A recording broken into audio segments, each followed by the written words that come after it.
Angie Tebbe is the co-founder of Rae Wellness, which is a cult favorite collection of affordable, evidence-based wellness products. And since its founding in September 2019, Rae as a brand has experienced triple-digit growth by building off a unique and successful launch strategy, as well as maintaining an attainable and affordable presence. Rae was sold exclusively online and quickly garnered a strong digital presence among consumers, which allowed them to expand their footprint with Target nationwide in January of 2020. So, without further ado, Angie Tebbe, welcome to the show. I'm so happy to be here. Thanks for having me. Yes, it's something we talked about before we jumped on, but I did mention my girlfriend personally is a huge fan of your products. She loves all the evidence-based supernatural wellness products. So good. Yes, and that being said, I know that there's currently a lot of there's this movement for people to be like hard workers, drive yourself down to the bone, and work really hard. And I feel like your brand and its values is trying to work against that by helping people understand about taking the time to rest. And the workplace culture can be a little toxic in that way, especially in tech and especially for women. How have you been able to mitigate that first by championing that cause in your own brand and your own personal life?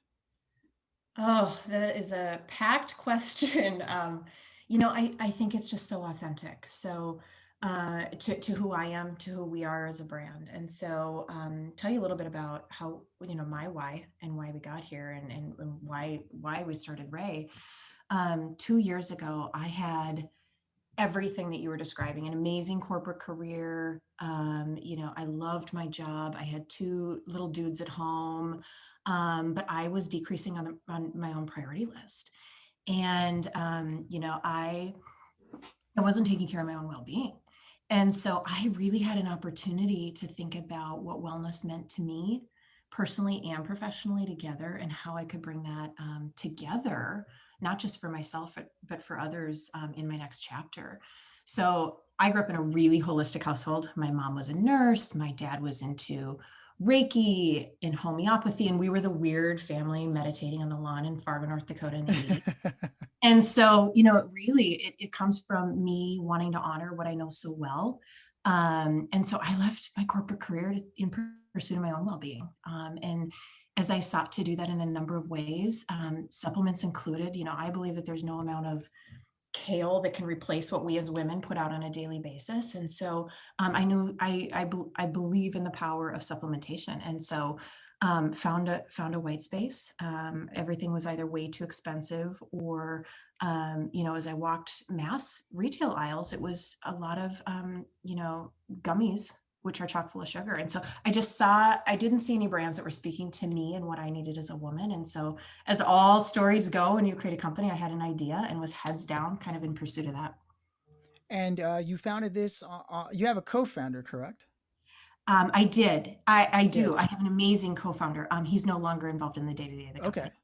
That's and was that like without getting too personal, obviously, was that a like a easy transition to then take on because somebody had to take those responsibilities, right? Yeah, we, Eric Carl, who's amazing, and we are such good friends. We kind of had this belief at the beginning that we would kind of figure it out on the way. Like, we were coming together with a common purpose, and we would figure it out along the way. And I think at the end of the day, he is on to bigger, broader pursuits in his own life. And so here we are. Right. And so you, as a CEO, not everyone who founds a company should be a CEO. Have you found that to be a very natural fit for your personality and its dynamics, or have you found challenges along the way and have considered maybe I should move into a more marketing based role? Uh, Definitely not marketing. That would probably be the last role anybody would decide to place me in. But I got to tell you, building a company for the first 2 years is crazy, which is where I'm at. I'm like right at the 2 year mark. And when I started, I knew the first 2 years would be radical commitment. Everybody starting a company says that. So I was prepared for the wildest, fullest, most unforgiving but fulfilling kind of 2 years of my life. And that's exactly what it was. The commitment and tenacity you have to have to the mission is incredible. And that's as a founder, that's as a CEO. And I mean, here's an example, like after literally countless, and I mean countless of no's from investors, all of the initial heavy lifts, all the continual heavy lifts. Like, I don't think after 2 years you pop out of startup mode. Like, it is a continual process, and our aspirations are high. So you sometimes ask yourself, "Is this really going to happen?" But but but at the end of the day, what's important as a leader of a new company or a brand that you are building quite literally from scratch, you have to love the process and you have to be motivated by the challenges, which means, so like, most importantly, you have to be so tethered and you cannot forget your why. And if you're so clear and tied to your why, that's your North Star. And on the bad days, that's your North Star. And on the really good days, that's your North Star. And so I do think that, it takes a different level of love of the process and commitment and tenacity, startup versus midpoint versus, the years to come that we're on this journey. But I think what I found is this to me has been all of those things, but quite frankly, a culmination of like how I grew up and honoring what I knew so well about holistic approach to well-being, all the way through to like everything I learned and I was schooled in my corporate career on. So for me, this is like a ride of a lifetime. This is not replicable. And yeah, so I think I'm in the perfect place. Wow.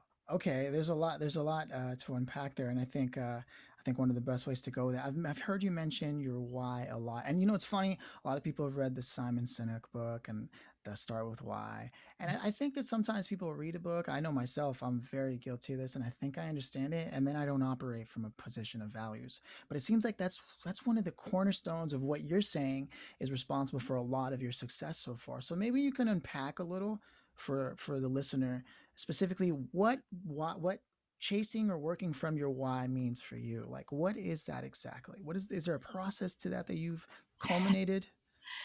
Oh my gosh. And everything's a process. I don't claim to have it figured out, just to be clear. Okay. But for me, if it's almost like asking yourself, like, what are you put on this planet to do? And then what's tucked underneath that? And then what's tucked underneath that? If you really start to uncover like what is in your guts, like what are you put on this planet to do? And it could be anything for anybody. It could be to be an amazing father. It could be to be a killer snowboarder, right? Like, what were you put on this planet to do that you are inherently, like, if from a cellular level, like what does your mind and body crave? Mine is to be a wellness lover and a student and a learner of business, like, and bringing those two things together for me was, and it took me a while to figure it out. I had 15 years of a corporate career. But once I had it, I didn't know how to go about it, to be clear. Like, I didn't know my what or when or how. But once I figured that out, there was no going back in terms of that. Like, this is what I'm going to do with the next chapter of my life. Do you remember that moment? Was there an aha moment where you were in the corporate career, and specifically you might have been walking through the aisle of a store and going, I should just start my own thing. Is Was there a moment like that for you? I wish there was like this amazing like epiphany, but it happened. It happened over the course of a few months. It happened quickly, to be honest, but it happened over the course of a few months. And it happened, I remember driving home one night when I was like, why am I so tired? And what is it? I know I've got a lot going on, but something in my guts just didn't feel right. And so I started finally asking the questions, like, what is this thing? And I finally pulled the blinders up for one of the first times in my career. And I said, what's going on here? Now I can look back, and it was probably a little bit of burnout. It was probably a little bit of, mid 30s questioning life type of activity. But for the first time, when I like pulled those blinders off, the universe showed up for me in a matter of, weeks and months, where it was like the signs that came to me, the things that showed up in front of me. And I think I was ready to see them because I had finally pulled the blinders off. I mean, people I had been thinking about, physically running into them in the LaGuardia airport with my mom, like leading to an opportunity in wellness. Like, it just, when I was finally ready to like see the things that I think had maybe been presented in front of me for a while, I had the confirmation I needed. And then in my guts, I knew this was it. Again, I didn't know how. Like, I left my career without knowing what I was going to do, to be clear. Like, Wow. I didn't leave and then like have this planned. I left knowing my why, but then it took me months to kind of figure out the what. A supplements company, like I didn't leave in pursuit of that. It was more at the highest level. And so I'm sure there might be a listener who tunes in and they're like, okay, I have a corporate career, but how would I possibly even make that change? Looking back, what would you say are some things you probably could have done to make the transition easier? Because judging from what you said, it was a roller coaster ride. But looking back, I'm sure you could see how maybe it would have been done a little easier. Is that a truth? Um, I have to be, I think it's different for everybody. I mean, I can give my own personal experience. And of course, looking back, there's always, should have thought of that, could have thought that through, wish I would have done that. But I think the journey is just so different for everybody. Hmm. For me, it needed to be all in, right? Like some people are, in corporate careers and can figure out their next one simultaneously. I knew I couldn't do that. I needed to like clear my mind and be all in. So that was my experience, but I think it's so different for everybody.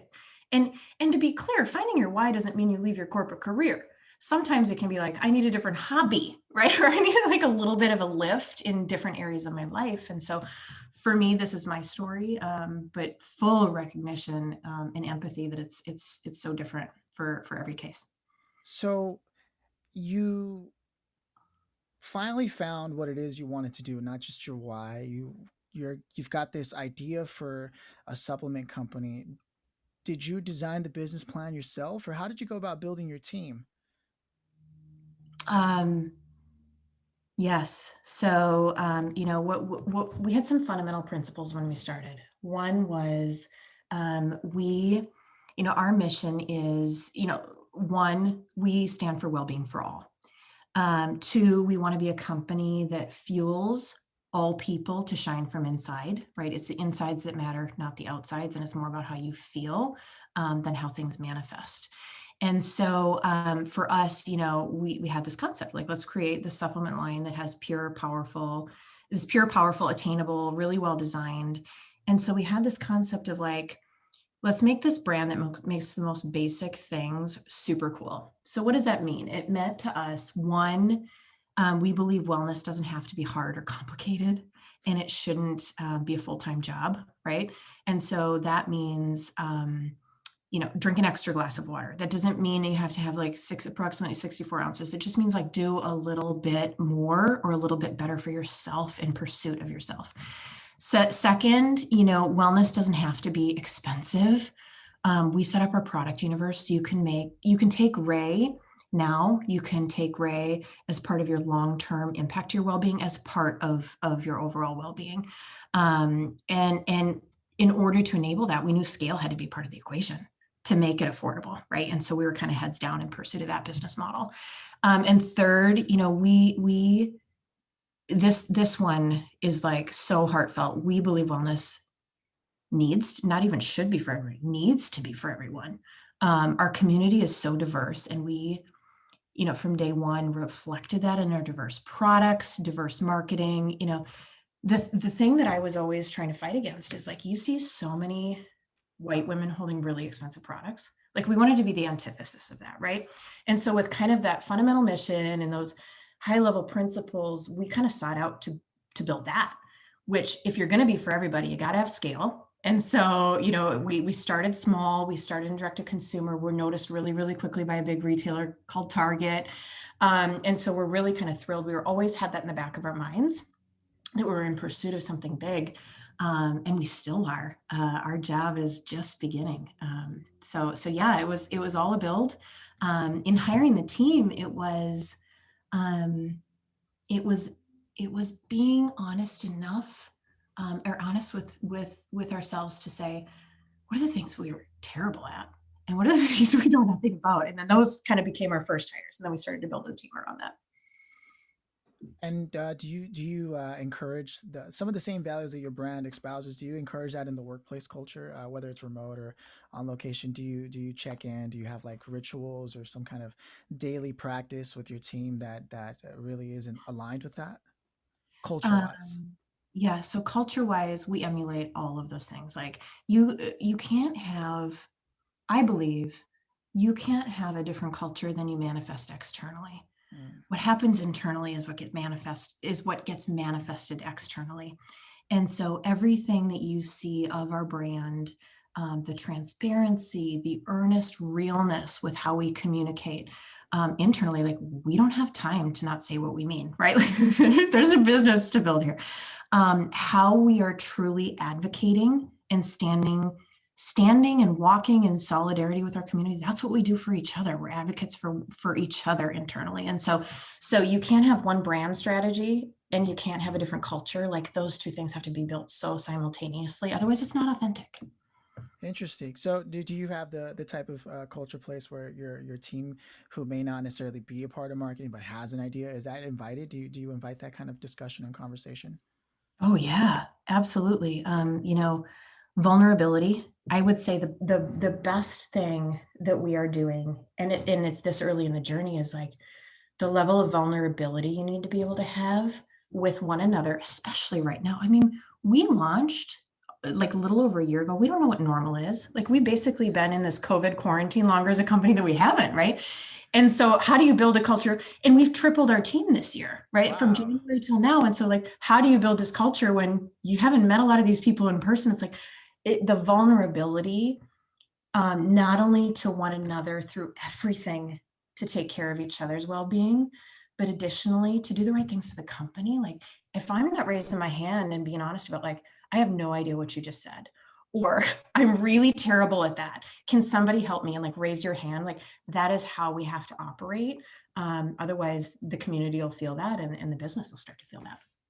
There's such a holistic feel to everything that you do. Like what I mean is like from A to Z, you really do embody, or you make your efforts to embody that very thing that you're putting out into the world. So I can see how you constantly going back to the idea of what is my why and knowing that and how you anchor yourself in that. It really shows. If no one has ever told you, it really shows. And uh, I imagine your team is very happy. And through all this growth, I'm sure you guys have come across challenges that didn't exist prior when the company was smaller. Is there any particular challenge you dealt with that you didn't expect to deal with now that you're growing and you are finally reaching that place of affordability for your people, your clients, your customers? Is there anything that as a company you've faced that now you've overcome, but you were like, wow, did not see that one coming? How about um, everything? I mean, anybody who tells you no, it's all good is lying. First of all, it's been such a wild. So like I said, I'm about the 2 year mark, and we're a little over a year from actually launching the brand. Yeah, I mean, all the time, every day, all, every hour. But I think when you and I'm happy to get specific, but I just think there's so many. When you though build a culture of transparency, vulnerability, and quite frankly, everybody's tied to that mission and the why. You don't see those things as roadblocks, right? Like I don't like the word mistake or roadblock. Like, and I know that sounds corny, but like we even have these conversations internally. I'm like, those are redirects. Like everything's a redirect. If Mm. our community says, and it's our job, like we're not building this brand for us, we're building this brand for a consumer and our broader, diverse community. And so if we're hearing something that's contrary to what we thought, that's just a redirect. Like we owe it to the community to listen to those things. And so, yes, every day, all the time, we've had some bigger things, we've had some smaller things. But what I'm thrilled about is for the first time, I feel like, and maybe it's not the first time, maybe it's my perception of the first time, women are really understanding how important it is to take care of their well-being. Now, you could say it's a movement around women. You could say it's COVID. You could say it's quarantine and broader health concerns. Like, I don't know it's probably a combination of a lot of cultural and consumer influences, but what is so cool at the end of the day, through all of this, through this entire crazy year we've all had, is women are finally seemingly taking time to take care of themselves, mind and body. It's not just about the body, it's not just about beauty, it is about the tie of mind and body. Like digestion affects mental clarity, stress affects your ability to sleep, which replenishes the body. Like it's all just so intertwined. And I feel like it's the beginning of this beautiful movement where women finally just say it's time. Hmm. So, if there was anything you could say to, let's say, your younger self, being where you are now, and like you said, you're just getting started, but even now, if you could speak to your younger self who may be struggling, doesn't even know. I mean, even though you're a popular, massive brand now, there may be people who still don't know. And let's say they're struggling with wellness and they don't feel good. Frankly, I know many women in my own personal life who don't even see that. They're mothers and they have kids and they're constantly like, whatever, I do it for my kids. But then their relationship starts to suffer because they don't feel well. So all they want to do is sleep. And, that affects their relationship with their partner, their mood around their kids, things of that nature. I really think what you're doing is powerful. So if there was anything you could say to them, whether it's with your products or just as a founder of that and who espouses those beliefs, what would it be? So deep. Um, all Because of the you've things, all you've of the been there things. yourself, right? I mean, Yeah. Oh yeah. All of the things you just said, but I think most importantly, the thing that I have learned through my entire journey through life is trust yourself and trust your gut, right? And gut is a blend of like mind and body and emotions and all of the things together, because I feel like that is where so much lies, and we have such keen instincts based on the intuition we have as women, the data we get as women. Data could be like my relationship is suffering, right? Like that's data. And we just need to listen. And I got to tell you, every single time in this journey, in my entire life, every time I haven't listened, I've taken the longer road back to where I should have been if I listened in the first place. That's deep. That's deep. So true. Never go against yourself. You know, right? Like, Yeah, yeah, when you know, yeah. you know. Yeah, no. Are there any books that you recommend offhand? Any books that you're currently reading or one you give away? Um, Are you a reader? Is that one of your practices, or are you oh, so busy that you? here's the thing. The best books for me, it's so funny. The best books for me are books that can like give synopses. I don't know if that's a word.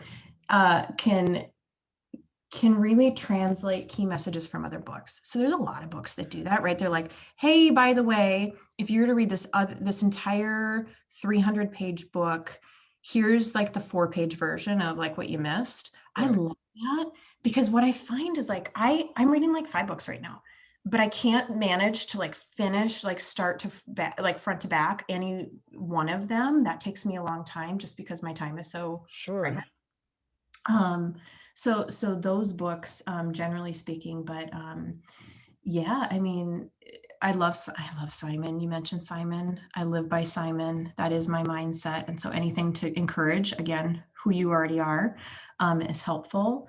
And yeah, there's a whole host of books, but most recently it's been centered around team culture and hires. Really? So you do a lot of self education to help inform the things you do in business. Like that's a belief of yours. You're like, you know what? I've got to read on this, Yeah, whether it's articles or whatever it may be.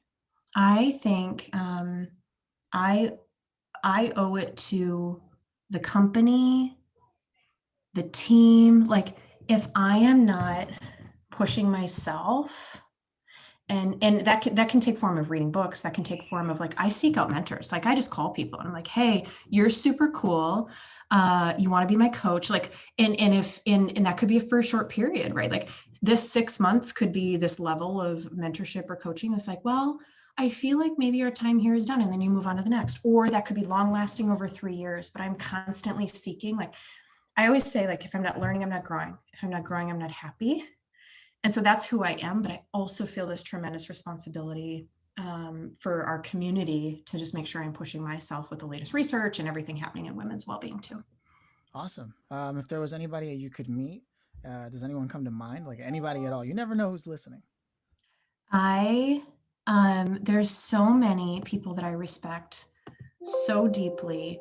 Um, but I got to tell you, the one that I can't stop thinking about lately is Oprah. The way the way she thinks, how connected she is, how clear she is on her why, how holistic all of her thoughts are, and how, quite frankly, how she helps the world, and specifically girls. Like, I failed to mention, this is one of our most important missions, is we have a tremendously deep partnership with Girls Inc. And so we give 5% of our revenue every single day to Girls Inc. And they support the next generation of women and their well-being. Like, you think about the stress that women go through, it's the same stuff girls go through, right? Like, it's just different and at different levels. The sleep deprivation, different and different levels. And so our mission is to help support the next generation and fuel the next generation of women through that partnership. And I feel like she embodies so much of that. I would love to spend even 5 minutes with her and pick her brain. No, that's awesome. Yeah, I'd love to meet Oprah myself. That's You know amazing. her, you know her. If I ever get a chance to meet her, I'll connect you two. I Great, promise. Hold great. hold my foot to the fire. Oh wow. Okay, Angie, it's been an absolute pleasure. We do have to keep it short, and I honestly I could feel like this could go on for another 30 minutes, and it's we still wouldn't be at the end of it all because you're such a self development, consistently learning and growing type of person. I myself really resonate with that. So it's been an absolute pleasure. I can't thank you enough for championing a cause that needed to be championed and making it affordable. Your product is amazing. Like I told you, people that I know use it. And I look forward to the next time we get a chance to talk. Thank you. It's been amazing. This has been so fun. Thanks. Okay. I'll talk to you later.